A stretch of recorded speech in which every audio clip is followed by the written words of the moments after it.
현대 최고의 혁신가로 불리는 일론 머스크가 과거의 인터뷰에서 자신의 롤모델에 대한 질문에 대해서 주저없이 토머스 에디슨을 꼽았습니다. 많은 사람이 의아해합니다. 왜냐하면 그의 전기차 회사 이름이 에디슨의 평생 라이벌이었던 니콜라 테슬라였기 때문입니다. 머스크가 에디슨을 롤모델로 삼은 것은 단순히 그가 전구를 개발한 뛰어난 발명가이기 때문이 아닙니다. 그저 위대한 발명가로만 여기는 것은 그의 성과를 아주 작은 일부분만 보는 것이다. 그는 생각하였습니다. 1881년에 에디슨이 백열 전구를 초기에 개발을 해냈을 때에 JP 모건을 비롯해서 거물 투자자들이 그를 찾아와서 제안했습니다. 에디슨 선생님, 이제는 전구가 잘 개발되었으니까 특허권만 대여해주고 로열티를 받읍시다. 그러면 공장을 지을 필요도 없고 위험을 감수할 필요도 없이 막대한 돈을 벌을 수 있을 겁니다. 라는 말을 합니다. 경영자로서 솔깃한 제안이었지만 에디슨은 이것을 단칼에 거절합니다. 그의 목표는 단순히 몇 개의 전구를 개발해내서 그것을 팔아서 부자가 되는 것에 있지 않았습니다. 그는 전구라는 제품이 아니라 전기가 흐르는 그 생태계 자체를 구축하기를 원했습니다. 그래서 그것을 위해서 전기를 생산하는 발전기를 만들고 또 그것을 공급하는 전선을 설계하고 전구를 안전하게 연결할 소켓과 스위치까지 고안해 나갑니다.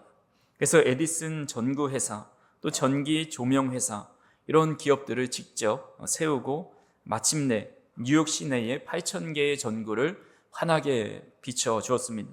그래서 1883년에 보면 우리나라와는 전혀 비교가 되지 않을 만큼 환한 밤거리를 비추게 되었습니다. 사람들은 그저 에디슨이 만든 전구 불빛에만 열광하지만 이 머스크는 에디슨의 진짜 위대함이 그 불을 개발하는 것을 넘어서서 이 전기 시스템과 그 생태계를 설계한 그 뛰어난 그 모습을 롤모델로 삼은 것입니다. 우리가 예수님을 믿고 따르는 방법도 그럴 때가 있습니다. 수많은 무리가 예수님을 따르는 이유가 바로 예수님이 보여주신 화려한 기적 때문이었습니다. 병든 자가 낫고 오병이어를 통해 배불리 먹고 죽은 자가 살아나는 그 눈앞에 보이는 기적의 불빛만 보고 많은 사람들이 구름대처럼 몰려들었습니다. 하지만 오늘 본문 16절에 보니까 예수님은 많은 사람들의 병을 고치신 후에 의외의 명령을 내려주십니다. 자기를 나타내지 말라 경고하셨다라고 말씀합니다. 예수님은 왜 자신의 기적과 자신의 존재를 숨기려 하시는 것일까요? 그 이유가 바로 예수님의 진짜 모습을 보지 못하고 그저 눈앞에 있는 기적을 쫓으며 사는 것을 이제 경계하셨기 때문입니다. 에디슨이 전구를 넘어서 전기 생태계를 꿈꾸었듯이 단순히 우리 주님은 몇 명 고치고 떡덩이를 던져주고 하는 것을 넘어서서 우리의 삶 전체에 하나님의 생명이 흐르는 그런 하나님 나라의 생태계를 우리 안에 심겨주기 위하셨습니다. 그래서 우리는 지난주 말씀을 통해서 만왕의 왕 되신 주님을 따르라 라는 말씀을 전했습니다. 그렇다면 우리가 따라야 할 예수님의 진짜 모습, 외형적으로 드러난 모습이 아니라 그 외형 안에 감춰져 있는 더 놀라우신 하나님의 그 내면에 있는 것들을 따라가야 하는데 그것이 무엇인지 오늘 말씀을 통해서 세 가지로 살펴보고자 합니다. 첫 번째로 예수님의 온유하심을 따라가야 합니다. 오늘 우리가 읽은 본문 15절의 말씀을 다시 한번 보시면 예수께서 아시고 거기를 떠나가시니 많은 사람이 따르는지라 예수께서 그들의 병을 다 고치시고 라고 말씀합니다. 수많은 사람이 예수님을 따르고 있고 그들의 병을 다 고쳐주십니다. 바로 직전에는 안식일의 회당에 들어가셔서 손 마른 자, 손이 이렇게 말려 있는 자를 펴게 하시는 기적을 행하십니다. 이런 놀라운 기적을 눈앞에서 목격한 사람들은 주님 앞에 구름대와 같이 몰려들고 점점 대중들로부터 폭발적인 인기와 지지를 얻게 됩니다. 겉으로 보기에 예수님의 사역은 그 어느 때보다 성공적이고 탄탄대로를 달리는 것처럼 보입니다. 하지만 실상은 예수님은 그렇게 좋은 상황에 처해 계시지 않습니다. 화려한 기적의 이면에 종교 지도자들의 사리가 뿜어져 나오고 있었습니다. 오늘 본문의 바로 직전인 14절 말씀에 보시면 바리새인들이 나가서 어떻게 하여 예수를 죽일까 의논하였다라고 말씀합니다. 한쪽에서는 병 나은 것으로 인해 환호성과 주님을 기뻐하며 따르고 있는 반면에 다른 한쪽에서는 종교 지도자들이 모여서 예수님을 죽일 방법을 논의하고 있습니다. 그래서 예수님을 주의 깊게 관찰하면서 꼬투리 잡을 증거를 수집하고 있는데 15절 말씀에 보시면 예수께서 아시고라고 말씀하고 있습니다. 주님이 그들이 어떤 마음으로 자신을 지켜보고 있는지, 몰래 숨어서 어떻게 사찰하고 있는지를 이미 다 알고 계셨습니다. 만약 여러분들이 예수님의 상황이라면 어떻게 하셨겠습니까? 내 뒤에는 나를 지지하는 수많은 군중들이 있습니다. 내 손에는 기적을 베풀 수 있는 능력이 있습니다. 아마 저라면 당장 사람들을 향해 이렇게 말했을 겁니다. 여러분, 저는 여러분들의 병을 고쳐주고 하나님의 뜻을 전하기 위해 이 땅에 왔습니다. 그런데 바리새인들이 저를 죽이려 합니다. 이 사역을 막아서고 있습니다. 저 위선자들을 함께 몰아내 주십시오. 저를 지켜주시고 도와주십시오라고 말했을 겁니다. 자신을 따르는 사람들을 선동하고 동원해서 바리새인들의 계획을 단번에 무마시키고 그들을 역으로 제압할 수 있었습니다. 그것이 세상이 말하는 리더십이고 위기 돌파 능력입니다. 하지만 주님은 그렇게 행하지 않으시죠. 15절에 보니까 예수께서 아시고 거기를 떠나가셨다라고 말씀합니다. 힘이 없어서 도망친 것도 아니고 모르셔서 그냥 가신 것도 아닙니다. 주님께서 그 자리를 피한 것에 대해서 오늘 본문은 예수님이 어떤 마음을 가지고 계셨는지 본문 19절을 통해서 알려주고 있습니다. 우리 오늘 본문 19절을 같이 한번 읽어보겠습니다. 그는 다투지도 아니하며 들레지도 아니하리니 아무도 길에서 그 소리를 듣지 못하리라. 아멘. 예수님은 다투지도 않고 들레지도 않고 아무 말씀도 하지 않는 온유한 성품을 가지고 계셨습니다. 사전적 의미를 보면 이 다투지 않는다라는 말이 자신의 정당함을 증명하기 위해 타인과 논쟁하거나 싸우지 않는다라는 뜻입니다. 또 들레다라는 말을 우리가 잘 사용하진 않지만 헬라어 원어의 뜻을 보면 술 취한 사람이나 사나운 개가 짖는 고함을 치는 소동을 피우는 그런 것을 의미합니다. 그래서 들레지 않는다라는 것은 목소리를 높여 야단스럽게 떠들지 않는다라는 의미입니다. 당시 바리새인들이 딱 이런 모습이었습니다. 그들은 예수님을 향해서 끊임없이 소리를 지르고 말꼬리를 잡고 논쟁을 걸어옵니다. 거리에 서서 큰 소리로 기도하고 자신의 거룩함을 과시합니다. 사람들을 선동해서 여론을 만들어내기에 바빴습니다. 바리새인들에게 신앙이란 곧 목소리 크기였고 이기는 것은 상대방을 말로 제압하는 것이었습니다. 그러나 억울한 누명을 쓰고 말도 안 되는 공격을 당하면서 주님은 그것에 맞받아치지 않으시고 그 자리를 피하십니다. 억울함을 호소하기 위해 악을 쓰지도 않고 침묵하십니다. 한 여인이 수심에 가득 찬 얼굴로 한 심리 상담센터를 찾아 선생님에게 이런 말을 합니다. 선생님, 저는 남편과 살기가 너무나도 힘이 듭니다. 제가 말 몇 마디만 해도 잔소리가 많다고 투덜거리고 화를 너무 잘 냅니다. 사상권건 불평 불만이고 자기가 하고 싶은 대로만 하니 어쩌면 좋겠습니까? 이런 이야기를 합니다. 의사는 잠깐 생각한 끝에 처방을 내립니다. 제가 아주 귀한 묘약을 드리겠습니다. 이 약수 한 병을 드릴 테니까 남편이 집에 와서 불평을 시작하면 이 약수를 한 모금 입에 물고 계십시오. 그리고 절대 삼키지 말고 이 상황이 지나갈 때까지 물고만 계셔야 합니다. 그러면 놀라운 변화가 일어날 겁니다. 라고 말을 합니다. 이 여인은 약수를 받아들고 집으로 갑니다. 그날 저녁 어김없이 남편은 짜증을 내기 시작합니다. 이 여인은 의사의 말대로 약수를 한 모금 입에 머금습니다. 입에 물을 머금고 있으니 남편에게 대꾸할 수도 없고 잔소리를 할 수도 없었습니다. 그저 침묵할 수밖에 없었죠. 그런데 며칠이 지나자 놀라운 일이 일어났습니다. 아내가 아무 말도 하지 않고 있자 남편의 잔소리가 점점 줄어들더니 신경질이나 또 화를 내는 일도 눈에 띄게 사라진 겁니다. 여인은 기뻐하면서 의사를 다시 찾아갑니다. 선생님, 정말 감사합니다. 그 신비한 약수 때문에 남편이 싹 달라졌습니다. 그러자 이 의사는 부인, 그 물은 그냥 평범한 물입니다.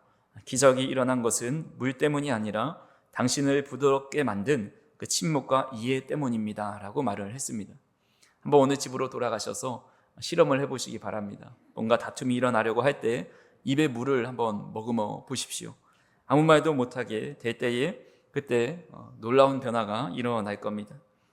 세상에는 웅변은 은이요 침묵은 금이라 라고 말을 했습니다. 웅변은 사람을 잠시 감동시킬 수 있습니다. 하지만 침묵은 그 사람의 말을 들어주고 이해해 줍니다.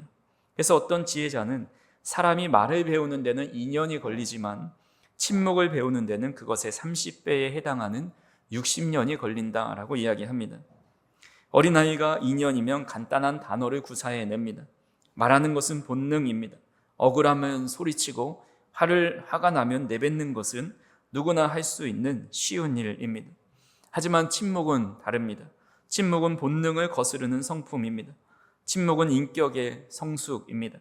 나를 죽이려는 자 앞에서 내 자존심을 짓밟는 상황 속에서 입을 열어 맞대응하지 않고 하나님의 때를 기다리는 그 침묵은 60년, 아니 평생을 훈련해도 배울 수 있을까 말까 한 위대한 능력입니다. 예수님은 바로 그 위대한 침묵의 능력을 보여주셨습니다. 예수님은 십자가 앞에서 변명하지 않으십니다. 죄인된 우리를 살리기 위해서 입을 다무시는 금을 선택하셨습니다. 그렇다면 예수님은 어떻게 이토록 완벽한 침묵과 온유함을 보여주실 수 있으셨을까요? 그것은 단순히 예수님의 인간적인 인내심 때문이 아닙니다. 성령님이 함께 하셨기 때문입니다. 오늘 본문 18절에 보니까 내가 내 영을 그에게 줄 터이니 라고 중간에 말씀하고 있습니다. 예수님께서 세례를 받으실 때 성령이 비둘기 같이 임하셨습니다. 비둘기는 온유와 평화의 상징입니다. 비둘기는 시끄러운 곳, 다투는 곳, 폭력이 난무하는 곳에 머물지 않고 날아가 버립니다. 우리가 가정에서 악을 쓰고 다툴 때, 교회 안에서 핏대를 세우며 내 주장을 앞세울 때, 직장에서 분노하며 소리칠 때, 우리가 학교에서 친구들과 다투며 살아갈 때에 우리 안에 계신 성령님께서는 탄식하고 근심하고 계십니다. 하나님의 영은 다투는 영이 아니고 들레는 영이 아니시기 때문입니다. 바리새인들은 예수님을 향해서 고함을 질렀고 군중들은 십자가에 못 박으라 악을 썼지만 예수님은 십자가 위에서 침묵하셨습니다. 사람들은 소리를 지를 때에 우리가 이겼다, 예수님 아무 말도 못 하신다, 패배자다 이렇게 생각했지만 그 결과는 시끄러운 그들의 고함 소리는 역사 속에서 사라졌고 예수님의 그 거룩한 침묵과 온유한 성품은 2000년이 지나도록 오늘까지 온 인류를 구원하는 능력으로 나타나게 되었습니다. 다투지 않고 이기는 것, 소리 지르지 않고 변화시키는 것, 이것이 바로 우리가 따라가야 할 예수님의 온유한 성품입니다. 그러기에 간절히 바라기는 저와 우리 성도님들도 다투지도 들레지도 않는 주님의 온유한 성품을 따라가실 수 있기를 주님의 이름으로 축복합니다. 두 번째로 예수님의 섬세한 긍휼을 따라가야 합니다. 오늘 본문 20절의 말씀을 같이 한번 읽어보겠습니다. 상한 갈대를 꺾지 아니하며 꺼져가는 심지를 끄지 아니하기를 심판하여 이길 때까지 하리니. 저는 아직 성지 순례를 가보진 않았지만 제가 아는 목사님이 그 지역에 가면서 다녀온 이야기를 해준 적이 있습니다. 한 번은 엥게디에 등산을 하는데 그 산에 갈대를 많이 보았다고 합니다. 아랍 지역에는 아직도 갈대를 꺾어서 의자도 만들고 또 멍석도 바구니도 피리도 만든다고 합니다. 다양한 쓸모가 갈대에 있지만 이 갈대는 몸집이 가늘고 키가 커서 약간의 바람만 불어도 잘 흔들립니다. 속이 비어있고 재질이 약하기 때문에 조그만 충격에도 금세 꺾이거나 상하게 됩니다. 성경은 우리 인간을 이런 갈대라고 표현을 합니다. 이사야 40장 6절에 보면 모든 육체는 풀이요 그의 모든 아름다움은 들의 꽃과 같다라고 말씀합니다. 또한 주님은 세례 요한을 가리켜서 사람들에게 너희가 무엇을 보려고 광야에 나갔더냐, 바람에 흔들리는 갈대냐라고 말씀합니다. 그러니까 세례 요한을 바람에 흔들리는 갈대로 비유하고 있습니다. 맨발의 마라토너로 잘 알려진 에티오피아의 영웅이었던 아베베 비킬라라는 분이 있습니다. 그분은 본래 에티오피아 황실 근위대로 6.25 전쟁 당시에 한국을 돕기 위해 또 파견되어서 싸웠던 참전 용사이기도 합니다. 그가 마라톤을 하게 되었는데 1960년에 로마 올림픽에서 정식 선수가 아니라 대타로 출전을 하게 됩니다. 그러다 보니까 발에 맞는 신발을 급하게 구하지 못해서 과감하게 맨발로 42km를 달려서 세계 신기록으로 우승을 차지하게 됩니다. 그리고 4년 뒤에 1964년 도쿄 올림픽 때도 대회를 나갔는데 불과 40일을 앞두고 급성 맹장 수술을 받아서 훈련은커녕 걷기도 힘듦을 얻습니다. 하지만 또다시 올림픽에 신기록을 세우면서 금메달에 목을 걸었습니다. 사람들은 그분을 강철 같은 인간의 기관차다, 두 다리는 너무나도 강하다라고 추켜 세웠습니다. 하지만 그가 얼마 지나지 않아서 빗길에 교통사고를 당하고 맙니다. 그래서 하반신 마비로 결국 휠체어 없이는 단 한 걸음도 움직일 수 없는 처지가 되었습니다. 그야말로 상한 갈대가 된 것이죠. 사람은 아무리 강인하게 보이고 또 건강해 보여도 실상은 매우 약하고 무능합니다. 언제 우리의 건강과 우리가 가지고 있는 자랑거리가 없어질지 아무도 장담하지 못합니다. 그래서 성경은 말씀하시기를 야고보서 4장 14절에 내일 일을 내가 알지 못하는도다. 너희 생명이 무엇이냐? 너희는 잠깐 보이다가 없어지는 안개니라 라고 말씀하고 있습니다. 인간은 본래 갈대와 같이 약한 존재인데 오늘 성경은 상한 갈대라고 말씀합니다. 이미 꺾여서 덜렁거리고 아무런 쓸모가 없는 그런 갈대입니다. 또한 꺼져가는 심지라고 말씀합니다. 기름이 다 떨어져서 불꽃이 사그라들고 이제는 시커먼 연기만 피어오릅니다. 냄새만 나고 있습니다. 세상은 이런 상한 갈대와 꺼져가는 심지를 가만히 내버려 두지 않습니다. 쓸모가 없으니 꺾어버리고 타지 않으니 뽑아버립니다. 근데 오늘 본문은 우리 주님께서는 상하고 약한 갈대를 버리지 아니하시고 꺾지도 않으신다고 말씀합니다. 가늠하다가 현장에 잡힌 여인을 바리새인들과 사람들은 율법의 돌을 들어서 그녀를 꺾어버리려고 했지만 주님께서는 나도 너를 정죄하지 않겠다 하면서 그녀를 감싸 주십니다. 38년 된 병자도 또 세리 삭개오도 세상은 다 버린 갈대 같아 보였지만 주님은 그들을 찾아가서 고치시고 회복해 주셨습니다. 오늘 이 자리에 있는 우리 또한 주님이 얼마나 긍휼이 많으신지에 대한 증거입니다. 하나님께서 상한 갈대처럼 수없이도 꺾이고 꺼져가는 심지처럼 죄악의 냄새를 풍기고 있는 우리를 주님께서 꺾지 않으시고 긍휼로 참아주셨기 때문에 우리가 이 자리에 앉아서 하나님 앞에 예배를 드릴 수 있는 겁니다. 바리새인들은 율법의 잣대를 들이대면서 너는 상했으니 꺾여야 하고 너는 냄새가 나니 심지를 뽑아야 한다고 정죄합니다. 하지만 우리가 그렇게 약하기 때문에 하나님께서는 더 섬세한 손길로 우리를 돌봐주십니다. 약한 자녀를 바라볼 때 긍휼의 마음이 생겨나고 약하기 때문에 더 관심을 갖고 세심하게 돌보는 것처럼 우리 하나님께서 우리를 그렇게 긍휼히 여기신다라는 겁니다. 그런 긍휼을 받은 저와 우리 성도님들이 우리 가정과 우리 자녀와 우리 주변 사람들에게 그런 긍휼의 마음을 가지고 대할 수 있기를 간절히 소망합니다. 마지막 세 번째로 이길 때까지 포기하지 않으시는 주님의 인내를 따라가야 합니다. 오늘 본문 20절 하반부에 보시면 심판하여 이길 때까지 하리라 라고 말씀하고 있습니다. 주님은 우리를 그저 불쌍히 여기는 데서 멈추지 않으시고 주님의 그 사랑이 이길 때까지 최후의 승리를 쟁취할 때까지 멈추지 않고 인내하신다 약속하고 있습니다.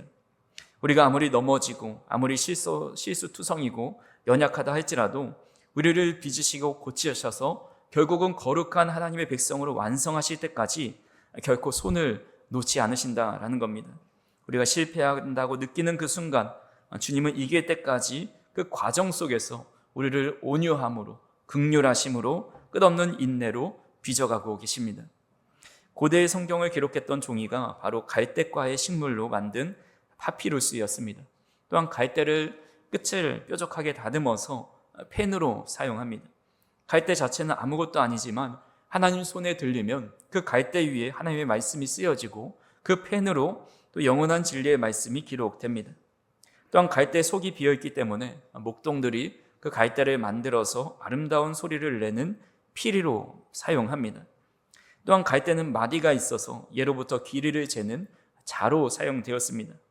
그래서 우리가 성경을 정경, 캐논이라고 부르는데 이 단어가 바로 갈대를 뜻하는 히브리어 카네에서 유래되었습니다. 즉 아무도 돌보지 않는 갈대는 그렇게 바람에 휘날려서 결국 시들어버리는 연약한 존재가 됩니다. 하지만 우리를 붙들어 주시고 사용하시는 하나님께서 영원한 승리를 얻을 때까지 복음을 기록하는 펜으로, 주님을 찬양하는 피리로 세상의 기준을 복음으로 다시 세우는 그런 사람으로 빚어가고 계십니다. 그래서 주님의 인내하심 때문에 이길 때까지 우리를 붙드시고 계시다라는 그 주님으로 인해서 소망을 가질 수 있는 겁니다. 우리의 승리는 내 힘이나 내 의지에 달려있지 않습니다. 나를 붙드시고 포기하지 않으시는 그 주님의 끈질긴 은혜와 인내와 그 사랑에 달려 있습니다. 이런 약속이 있기 때문에 21절에 우리는 주님의 이름을 바라며 살아갈 수 있습니다. 21절을 같이 한번 읽어보겠습니다. 또한 이방인들이 그의 이름을 바라리라 함을 이루려 하심이니라. 아멘. 세상에 어디를 둘러봐도 상한 갈대를 꺾지 않는 사람은 없고 쓸모 없어진 심지를 빼놓지 않는 사람은 없습니다. 오직 예수님만이 유일하게 우리를 감싸 안으시고 그 심지를 그대로 사용하십니다. 그래서 우리가 믿는 그 주님께서 끝까지 우리를 지키시고 인도하시기 때문에 우리는 그 주님의 이름을 통해서 소망을 얻고 주님의 이름을 바라며 살아갈 수 있는 것입니다. 오늘도 주님의 끝없는 인내 때문에 우리가 구원에 이를 수밖에 없고 이 힘든 세상 속에서도 승리하며 믿음으로 살아갈 수 있다는 사실을 꼭 기억하실 수 있기를 바랍니다. 우리의 인생의 항해 중에도 때로는 풍랑을 만나고 때로는 칠흑 같은 어둠을 만난다 할지라도 선장이신 예수님께서 결국 승리의 항구로 인도하실 때까지 그 길을 놓지 않으시고 우리를 인내함으로 이끌어 가신다라는 사실을 믿으실 수 있기를 간절히 소망합니다. 말씀을 정리합니다. 우리는 상한 갈대요 꺼져가는 심지와 같은 연약한 사람들입니다. 하지만 우리에게는 다투지도 않고 들레지도 않으시는 온유한 왕이 계십니다. 우리를 꺾지 않으시고 끄지 않으시는 긍휼의 주님이 계십니다. 무엇보다 우리를 구원에 이르고 하나님의 귀한 승리의 도구로 사용하실 때까지 끝까지 인내하시는 우리 주님이 계십니다. 우리가 이런 예수님의 성품을 본받아서 사순절을 지나가는 이 기간 동안에 그런 주님의 왕의 성품을 더 따라 살아갈 수 있는 저를 성도님들이 되기를 간절히 소망합니다. 우리의 성품이 주님의 성품을 따라가고 우리의 자녀들이 주님의 귀하신 성품을 닮아갈 수 있는 믿음의 자녀가 될 수 있기를 주님의 이름으로 축원합니다. 기도하시겠습니다. 사랑과 은혜가 풍성하신 하나님 아버지, 다투지 않으시고 들레지 않으시며 상한 갈대를 꺾지 않으시는 주님의 성품을 다시 한번 따라가고 바랄 수 있도록 인도하여 주시니 감사를 드립니다. 우리는 연약한 갈대요 꺼져가는 심지와 같습니다. 그러나 우리를 버리지 않으시고 이길 때까지 붙드시는 주님의 인내와 긍휼을 믿습니다. 우리 안에 있는 다툼을 거두어 주시고 상처 입은 이들을 향한 섬세한 마음과 긍휼의 마음을 가질 수 있도록 인도하여 주시옵소서. 끝까지 포기하지 않는 사랑으로 인내하며 살아갈 수 있도록 인도하여 주시고 이 사순절 기간에 이런 왕의 성품을 더 닮아갈 수 있는 우리 모두가 될 수 있도록 인도하여 주시옵소서. 예수님의 이름으로 기도하옵나이다. 아멘.